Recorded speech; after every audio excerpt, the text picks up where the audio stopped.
ससुराल की रसोई में ताजा पनीर के पराठे और सिलबट्टे की चटनी। बाप रे बाप, बिना चप्पल के छत पर नहीं जाना चाहिए था। कितनी गर्मी हो रही है, पाँव भी जल रहे हैं। जल्दी से कपड़े लेकर नीचे जाऊं, बहुत भूख लग रही है। मालती कपड़े लेकर रूम में रखती है, फिर सुनिधि के पास जाती है जहाँ वो रसोई में खाना बना रही थी। माँ, होली के बाद अचानक से कितनी गर्मी पड़ गई है ना। बारिश होने के बाद भी कोई असर नहीं है। कपड़े लाते लाते तो मेरे हाथ पाँव जल रहे थे और कपड़े भी बहुत तेज गर्म थे। हाँ, इस बार गर्मी ज्यादा ही पड़ रही है। खाना बनाते बनाते तो मुझे भी गर्मी लग रही है। तभी डोर बेल बजती है। जा, दरवाजा खोल, डिलीवरी बॉय होगा। डिलीवरी बॉय से सामान ले, पेमेंट मैं कर चुकी हूँ। क्या मंगाया है मम्मी? कुछ इंटरेस्टिंग मंगाया है क्या मेरे लिए? बोलो। पहले चल ही तो जा, 2 बार बेल बज गई है। वापस ना चले जाए, वो खुद ही देख ले, शॉक्ड हो जाएगी। खुशी के मारे मालती बाहर डिलीवरी बॉय के पास से जाती है, उससे सामान लेती है। सामान में पनीर और मसाले देखकर मालती का मुंह बन जाता है। ये क्या है माँ, तुमको पता नहीं है क्या? मैं पनीर नहीं खाती, फिर भी पनीर मंगाई हो। हाँ, तू तो नहीं खाती, तेरा बाप तो पनीर खाता है ना। तेरी वजह से उनके लिए भी मैं पनीर की सब्जी ना बना पाती। तू कुछ और बना कर खा ले। वैसे भी शादी लायक हो गई है, खुद बनाया कर। कब तक मेरे भरोसे रहेगी? ऐसा भी नहीं है कि तुझे आता भी नहीं है बनाना। ठीक है, बना लूंगी मैं। तब मालती सोया आलू की सब्जी बना लेती है और सुनिधि शाही पनीर पूरी चावल बना लेती है। आधे घंटे बाद सब लोग बैठकर खाना खाते हैं। अरे वाह सुनिधि, मजा आ गया। इतने दिनों बाद तुम्हारे हाथ की शाही पनीर खाई। पापा, तारीफ कर रहे हो तो अच्छे से तारीफ करो ना। दूसरों का नाम क्यों बीच में ला रहे हो? और वैसे भी मैंने सोयाबीन आलू बनाया है, खाओ तो। हा, ओहो, आज मेरी बेटिया ने अभी खाना बनाया है, तब तो खाना ही पड़ेगा।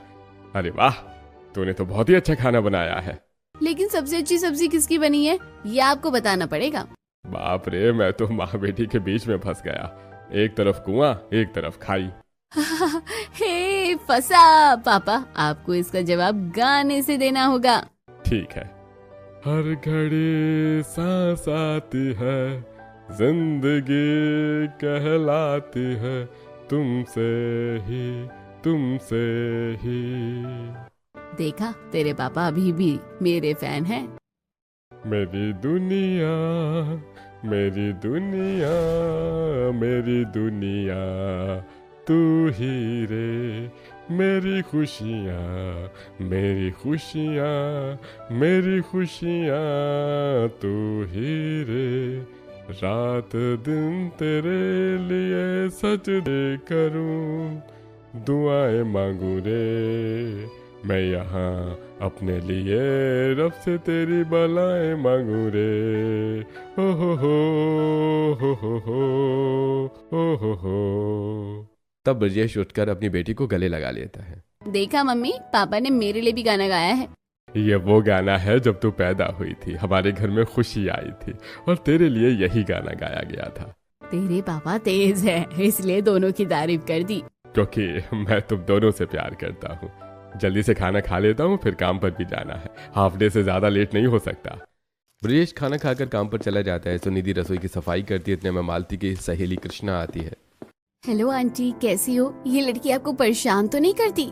नमस्ते बेटा, बस पूछ मत, ये कितना परेशान करती है। वैसे तुम्हारा कैसे आना हुआ?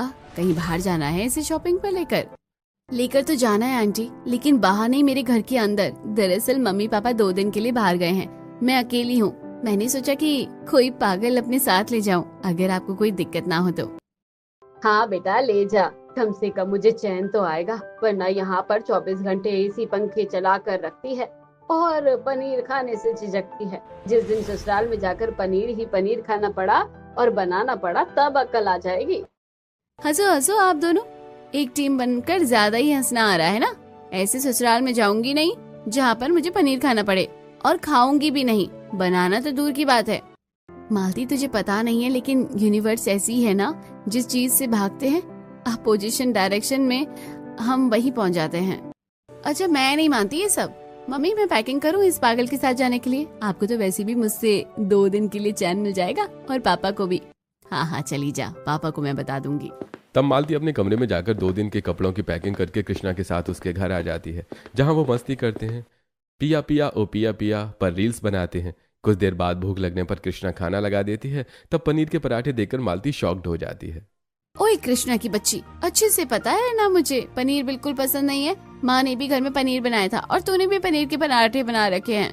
अरे यार, मेरे दिमाग से निकल गया तुझे बताना। माँ हम दोनों के लिए पनीर के पराठे बना कर गई है। कोई बात नहीं, तू पनीर तो खाएगी नहीं, ऐसा कर मैगी खा ले। मैगी के पैकेट रखे हैं, तू अपना खा, मैं बनाती हूँ मैगी, हम साथ में वही खाएंगे। ठीक है। कृष्णा पनीर के पराठे खाती है, इतने में मालती मैगी बना लेती है, जिसे दोनों सहेलियां साथ में खाकर रात को सो जाती हैं।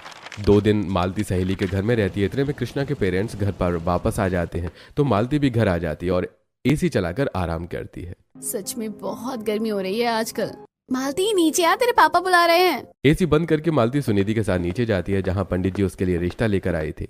ब्रजेश जी, आपकी सुपुत्री के लिए एक अच्छे घर का रिश्ता है। बड़े बेटे की शादी हो चुकी है, छोटे बेटे की नहीं हुई है। परिवार में सास ससुर और जेठ जेठानी होंगे, और हाँ, खेत खलियान है, गाय भैंस है, खाने पीने की कोई कमी नहीं है। ये रही लड़के की फोटो। अब आप बताइए क्या कहना है। अरे मैं तो आश्चर्यचकित हूँ पंडित जी, 4 दिन में ही आपने अच्छे घर का लड़का भी ढूंढ लिया, वो भी इतना सब कुछ है। इसके पास लड़का दिखने में भी अच्छा है। मालती बिटिया, ले तू भी अपने होने वाले राजकुमार की फोटो देख ले। पापा, आप इतनी जल्दी अपनी गुड़िया को इस घर से बाहर निकालना चाहते हैं? वैसे लड़का फोटो में तो अच्छा दिख रहा है। पापा, वैसे मुझे ये लड़का पसंद है। मालती, आज नहीं तो तुझे कल शादी करनी ही है। बेटा, वैसे भी तेरी उम्र हो गई है, जैसी आपकी मर्जी। ठीक है पंडित जी, आप अगले हफ्ते ही लड़के वालों को हमारे घर बुला दीजिए। ठीक है ब्रजेश जी, अच्छे घर का रिश्ता बार बार नहीं लगता, चट मंगनी पट ब्याह कर दीजिए। जी जी, यही हम भी सोच रहे हैं। पंडित चला जाता है। अगले हफ्ते लड़के वाले उन्हें देखने आते हैं। सुनिधि ने घर में सारी तैयारी कर रखी थी, तब मालती ठंडी ठंडी रसमलाई और रूह अफ़ज़ा लेकर आती है। ये लीजिए अंकल आंटी जी, गर्मी बहुत बढ़ गई है, इसलिए मैंने ठंडा शरबत बनाया है। वाह वाह, ये शरबत तो बहुत ही अच्छा है। और ये ठंडी रसमलाई भी काफी अच्छी है, बाहर से लाए हो आप? अरे नहीं नहीं प्रकाश भाई साहब, मेरी बिटिया ने खुद बनाई है, दूध फाड़ कर, इलायची केसर डालकर। अरे वाह, बहू को ये सब आता है? हाँ जी, हमारी बेटी को सब कुछ आता है। मदन बेटा, आप भी कुछ लो। जी खा रहा हूँ। क्या हम आपसे थोड़ी सी बात कर सकते हैं?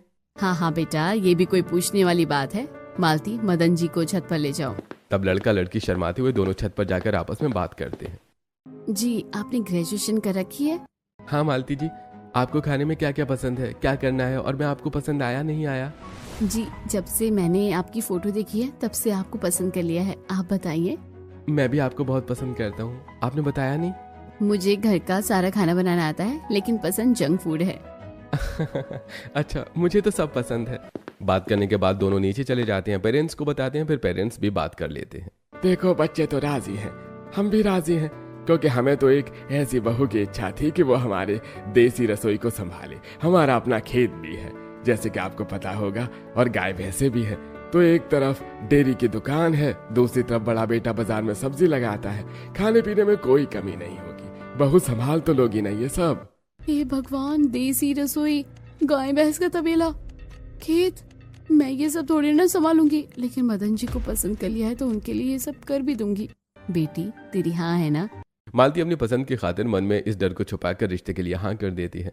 वहीं मदन भी हाँ कर देता है और लड़के वाले बहू को शगुन का 16 श्रृंगार सौंपते हैं। वहीं बैठे बैठे पंडित जी शादी की तारीख निकाल देते हैं और 2 हफ्ते बाद मालती और मदन की शादी बड़ी धूमधाम से हो जाती है। जिसके बाद अवंतिका बहू का स्वागत गेंदे के फूल से करती है और मालती चावल का कलश गिराकर अंदर आती है। आओ बहू, अंदर आओ। बड़ी बहू, बहू की नजर उतार दो। जी माँ जी। नजर उतारने के बाद अवंतिका दोनों बच्चों को कमरे में भेज देती है, जहाँ मालती को बहुत गर्मी लगती है। मदन जी, यहाँ तो बहुत गर्मी हो रखी है, कूलर चला दीजिए। एसी तो होगा नहीं? देखो, हमारे घर में एसी नहीं है और कूलर भी मेरे कमरे में नहीं है। भाभी के तो लगा हुआ है, फिलहाल तुम्हें ऐसे ही सोना पड़ेगा।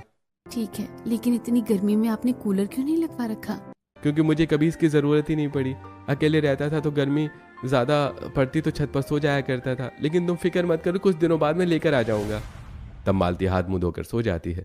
अगले दिन नई नवेली बहू की तरह तैयार होकर वो रसोई में जाती है, जहां गैस सिलेंडर की जगह उसे सामने मिट्टी का चूल्हा दिखाई देता है। तुम तो बिना कहे जल्दी उठ गई बहू, अच्छी बात है। अपनी पहली रसोई में जो भी बनाना है तो बनाओ, लेकिन मीठे में खीर जरूर बनाना।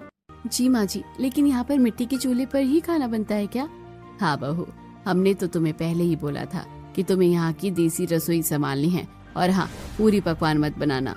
सब रोज पनीर खाते हैं तो पनीर का पराठा बना दो। और ताजी हरी चटनी के लिए तुम हमारे खेत से धनिया टमाटर और जो भी तुम्हें सब्जी इस्तेमाल करनी है वो लेकर आ जाओ, और हरी चटनी जरूर बनाना। माँ जी मैं पनीर के पराठे बना दूंगी। मालती खाली टोकरी लेकर आंगन में जाती है जहाँ प्रकाश और मदन गाय का दूध निकाल रहे थे। यहाँ से तो मुझे कहीं भी खेत नहीं दिख रहा है, खेत कहाँ है? अरे बहू, घर के बगल वाले प्लॉट में ही खेत है। जा ज्यादा धनिया लाना, पनीर के पराठे में भी डालना और हरी चटनी में भी। जी पापा जी। मालती खेत में टमाटर धनिया तोड़कर बड़बड़ाती है। जिस चीज का डर था वही हुआ, जितना पनीर से भागती हूँ वही पनीर के पराठे बनाने को बोल दिया माँ जी ने पहली रसोई में। ऊपर से इतना ही नहीं, ये भी बताया कि रोज पनीर के पराठे बनेंगे। रोज यहाँ पर पनीर खाते हैं। सच में ये गाय भैंस तबेला और खेत देखकर मेरा दिमाग आज ही खराब हो गया। कृष्णा सही तो नहीं कह रही थी, हम जिस चीज से भागते हैं यूनिवर्स हमें उधर ही फेंक देती है, और वही मेरे साथ हो रहा है। अरे देवरानी जी क्या बड़बड़ा रही हो? चलो रसोई में खाना बनाना शुरू करो, 2 घंटे बाद सब खाना मांगेंगे। फिर इनको बाजार भी जाना है और पापा जी को भी दुकान खोलनी है। आई दीदी, बस थोड़े से और धनिया ले रही थी, चटनी बनानी है ना? धनिया टमाटर लेने के बाद मालती रसोई में सब्जी काटती है। फ्रिज में से सास पनीर निकाल कर दे देती है और जब सब्जियों को धो लेती है तो बहू मिक्सी निकाल कर चटनी बनाने जा रही थी, तभी प्रीति प्लग निकाल कर। मालती तुम्हारा दिमाग खराब हो गया है क्या? अगर नहीं पता तो पूछ लो। तुम्हें किसने कहा कि इस घर के लोग मिक्सी की बनी हुई चटनी खाते हैं? अगर नहीं बताया माँ जी ने तो कान खोल कर सुन लो। बाहर सिलबट्टा रखा है आंगन में, उस पर चटनी बनाओ। सब लोग सिलबट्टे की चटनी खाते हैं, तुम्हारे भले के लिए ही बोल रही हूँ। नहीं सुनना है तो करो अपने मन की। नहीं दीदी ऐसी कोई बात नहीं है, मुझे माँ जी ने बस ताजी हरी चटनी बनाने को बोला था, सिलबट्टे का नाम नहीं लिया। लेकिन अगर मिक्सी में चटनी नहीं बनानी तो मिक्सी रखी क्यों है? सिलबट्टा यहाँ क्यों नहीं है? ओहो तुम कितने सवाल करती हो। देखो सिलबट्टे पर चटनी भारी पिसी जाती है, वरना रसोई गंदी होगी, माँ जी डांटेगी। ठीक है दीदी मैं समझ गई। ये कहकर मालती मिट्टी के चूल्हे पर बाकी की सब्जी तैयार करने के बाद पनीर के पराठा बनाने के लिए पराठे की स्टफिंग तैयार करती है और फिर पनीर का पराठा सेकती है, जिससे गर्मी में पराठा सेक कर उसे पसीने आने लगते हैं और चूल्हे का धुआं उसकी आंखों में लगता है।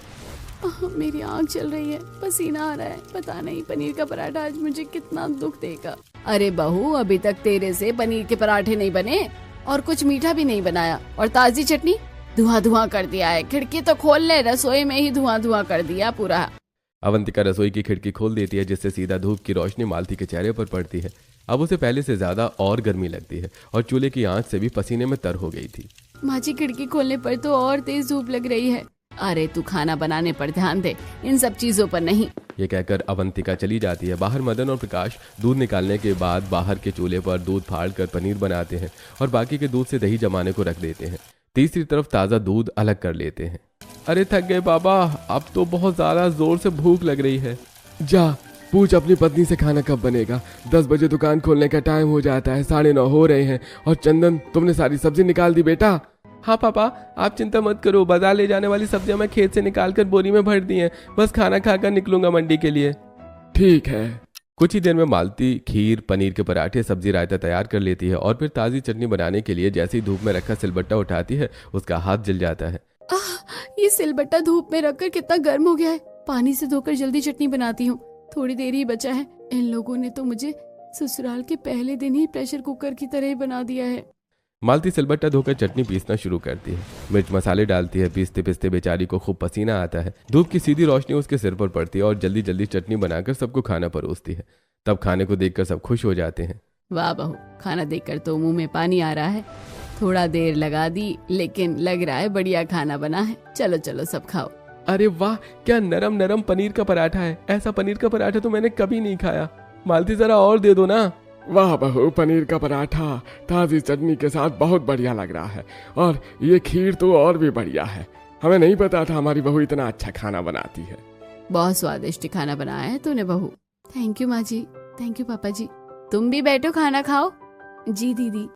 झूठी मुस्कान के साथ जबरदस्ती मालती एक पनीर का टूक अपने बिना चबाई सटक जाती है। इतने से क्या होगा बहू, अच्छे से और खा लो।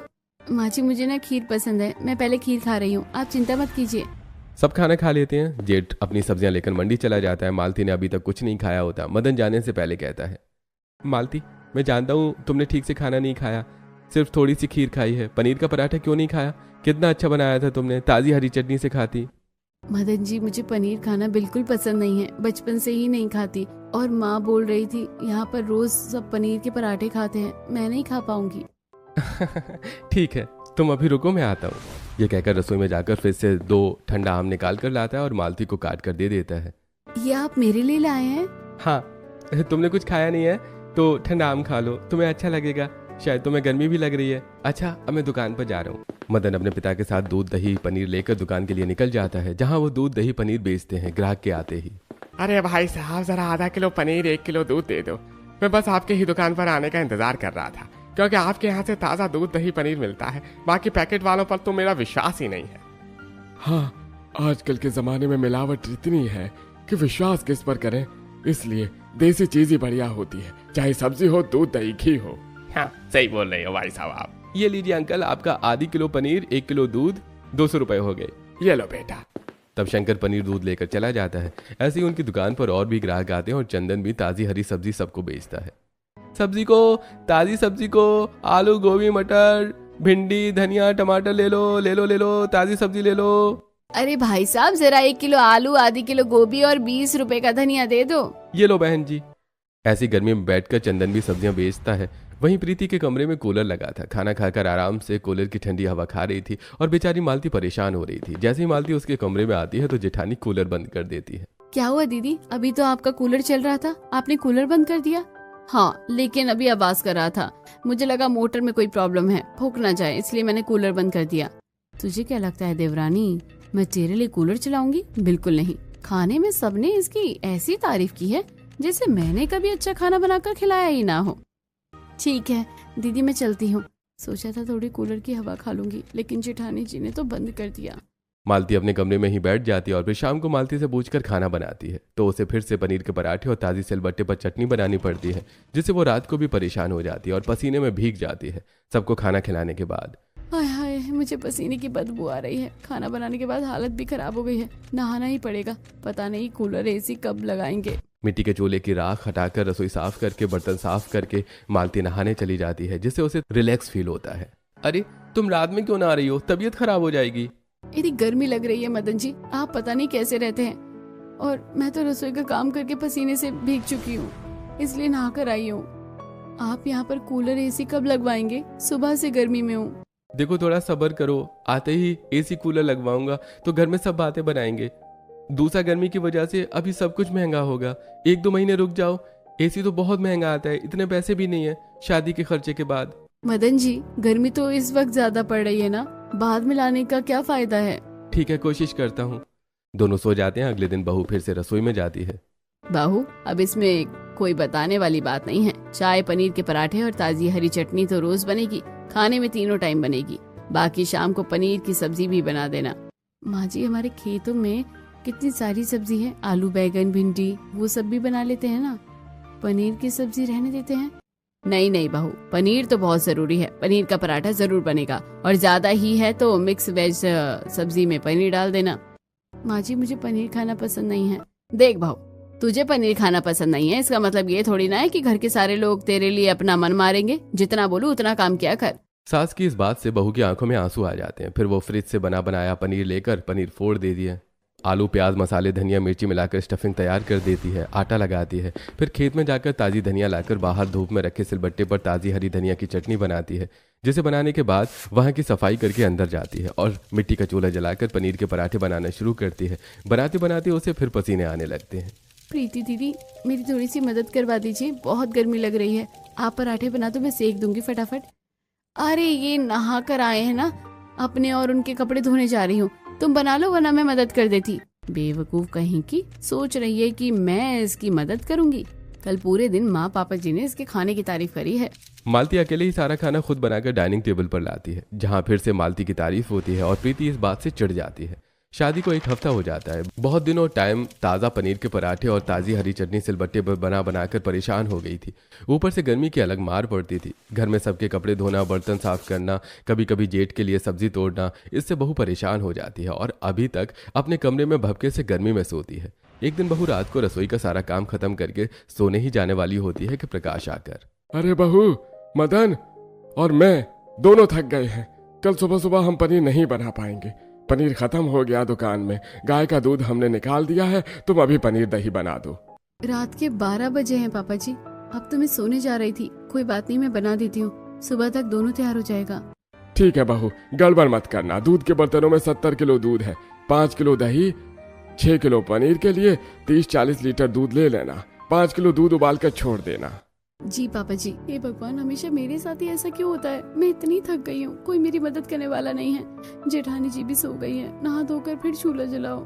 घर में सभी लोग सो रहे होते हैं। छत पर ठंडी हवा चलती है जहां सास ससुर सोते हैं और बहू चूल्हा जलाकर दूध गर्म करके एक तरफ 5 किलो दही जमाती है, दूसरी तरफ 30 किलो दूध को फाड़कर मखमल के कपड़े में अलग अलग जगह पनीर बनाकर रख देती है और बाकी का दूध फ्रिज में रख देती है। ये करते हुए उसे 2 घंटे लग जाते हैं और पसीने में भी हाथ मुंह धोकर फिर से सो जाती है। अगली सुबह फिर सिलबट्टे पर चटनी पीसती है।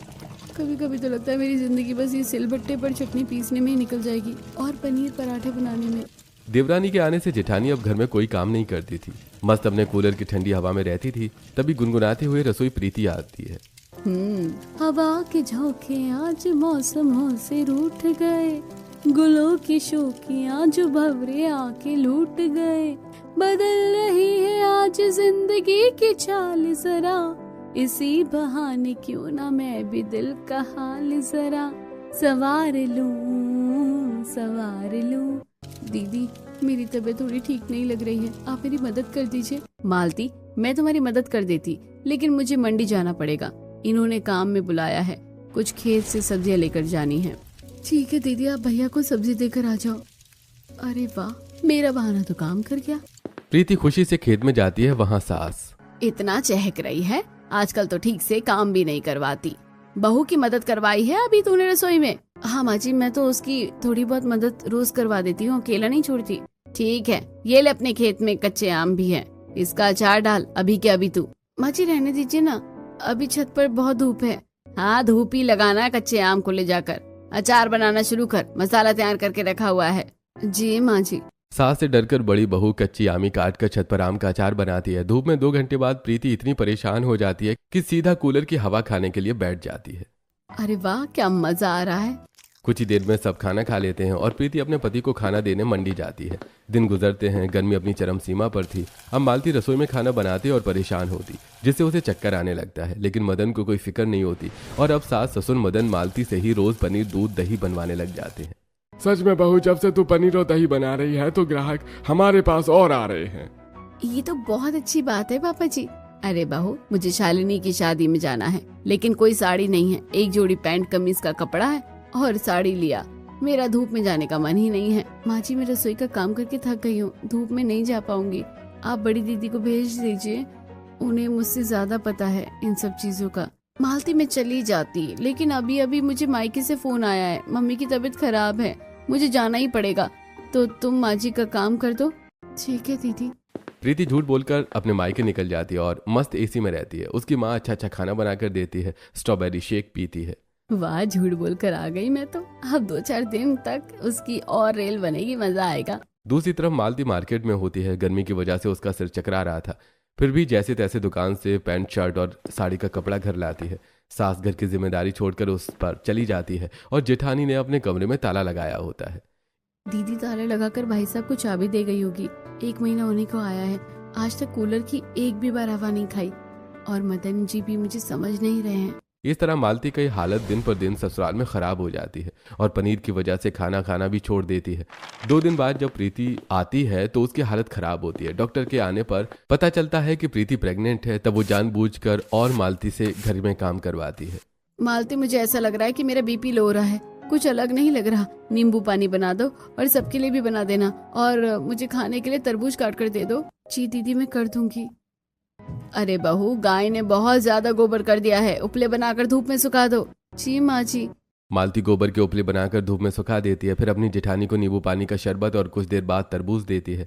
1.5 हफ्ता हो जाता है। मालती की हालत और पत्थर हो रही थी। घर का कोई भी व्यक्ति उसे समझ नहीं पा रहा था। साथ ही वो प्रीति का खूब ख्याल रख रही थी। फिर भी जले हुए हाथ से वो प्रीति को केसर का दूध देती है। हे भगवान मालती, तुम्हारा हाथ कितना जल गया है गर्मी में, और तुम्हें जलन भी हो रही होगी। तुम्हारी हालत कितनी खराब हो रही है। तुम बैठो। कोई बात नहीं दीदी, मेरे से ज्यादा मुझे आपकी चिंता है, आखिर आप गर्भवती हैं। मुझे माफ कर दो मालती, आज तुम्हारी ये हालत शायद मेरी वजह से है, क्योंकि मैंने तुम्हारे रसोई में कभी हाथ नहीं बटाया, हमेशा झूठ बोला। दरअसल मुझे मदद ना करनी पड़े इसलिए मैं बहाना बनाती थी। फिर भी तुम मेरी सेवा कर रही हो, मैं तुम्हें कूलर के सामने ठंडी हवा भी नहीं खाने देती। मुझे पहले से ही पता है दीदी, आप जानबूझकर मेरी मदद नहीं करती। मैंने उस दिन सुन लिया था, आपसे कुछ पूछने के लिए मैं खेत में आई थी, जहाँ पर आपने माँ जी को बोला था कि आप मेरी मदद करवाती हैं हमेशा, और जानबूझकर आप मुझे अपने कमरे में भी नहीं आने देती थी। फिर भी तुम मेरी सेवा कर रही हो, मैं खुद से नजरें कैसे मिलाऊंगी मालती, माफ कर दो, लेकिन अब तुम कभी भी मेरे कमरे में आ जा सकती हो, दोपहर को भी सो सकती हो, मैं मना नहीं करूंगी। दीदी, आप माफी मांगती हुई अच्छी नहीं लगती, इसलिए छोड़ दिया इस बात को। मैं चाहती हूँ हम दोनों यहाँ खुश रहें।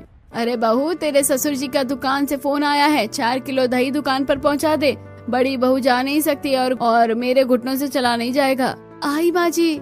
मालती के जले हुए हाथ के बारे में अवंतिका को पता नहीं था और उसने कुछ खाया भी नहीं था। जैसे ही मालती दही लेकर निकलने वाली होती है, अवंतिका तुरंत डॉक्टर को बुलाती है। मदन दुकान छोड़कर घर आ जाता है। डॉक्टर, मेरी पत्नी को क्या हुआ और इतना हाथ कब जला लिया मालती तुमने? जरा मुझे ये बताइए कि आप अपनी पत्नी को घर में भेड़ बकरियों की तरह रखते हैं क्या? हाथ उनका कितना जला हुआ है? इस पर कोई मरहम पट्टी दवाई नहीं। बीपी लो है, न जाने कितने दिनों से तो इन्होंने खाना नहीं खाया होगा, चक्कर आ रहे हैं और हीट एक्सरसाइज की वजह से इनकी ये हालत है। चेहरे से ही पता चल रहा है कितनी परेशान है। आप इनको ठंडी हवा में भी नहीं रखते, घमौरियां हो रखी हैं गर्दन और हाथ पर। अरे माँ जी, ऐसी हालत में आप उसे दुकान पर भेज रही थी, एक बार देख तो लेती उसकी हालत। मुझे माफ कर दो मालती, तुम कहती रहेगी, लेकिन मैं घर में एसी कूलर कुछ नहीं लगा पाया तुम्हारे लिए, और इस पर भी ध्यान नहीं दिया कि गर्मी में घर में तुम कितना परेशान हो। हे भगवान, बहू की हालत कैसी हो गई? मुझे कहना नहीं चाहिए, लेकिन मेरी इस हालत की वजह आप सब लोग हैं। घर की अकेली जिम्मेदारी संभाली है मैंने, किसी ने मुझे किसी काम में सहारा नहीं दिया। गर्मी में परेशान अलग हुई, पनीर का पराठा रोज बनने से मैंने खाना खाना छोड़ दिया और इसी वजह से मेरा हाथ भी जल गया। मैं दीदी की सेवा करने से मना नहीं कर रही, लेकिन आपकी दुकान का काम करना, जेठ जी के खेत का काम करना, घर की देसी रसोई संभालना, ये सब मेरे अकेले के लिए तो नहीं है। किसी ने मेरे बारे में एक बार भी नहीं सोचा।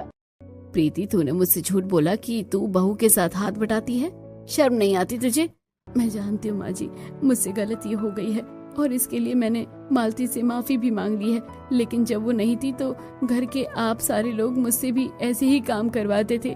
घर में अगर काम इतना है तो आपको कोई रखना चाहिए ना, लेकिन आप भी माँ जी कुछ नहीं करती, बहू को तो आप सिर्फ मशीन समझती है।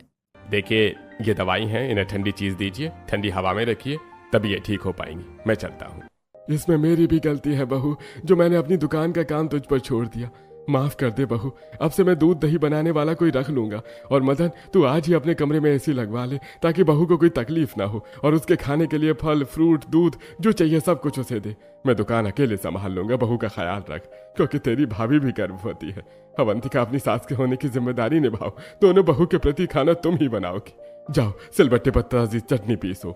तब मदन अपने कमरे में एसी वाले को बुलाकर एसी लगवा लेता है और अवंतिका दोनों बहू का ख्याल रखती है और खुद खाना बनाकर धूप में सिलबट्टे पर चटनी पीस कर जब 2-4 दिन तक परेशान हो जाती है, तब उसे अपनी गलती का एहसास होता है। माफ कर दे बहू, अब मैं समझ गई हूँ तू रोज रोज कितना परेशान होती होगी धूप में सिलबट्टे पर चटनी पीस कर।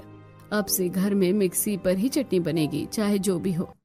जी माँ जी, घर खुशहाल होता है जहाँ सब इंसान एक दूसरे को समझे। इस तरह घर में अब काम करने वाले लोग आ जाते हैं, सब लोग मिलकर बैठकर काम करते हैं, मालती ठीक हो जाती है। दोस्तों, क्या आपने भी ऐसे ही किसी परेशान बहू को देखा है? कमेंट करके हमें जरूर बताइए।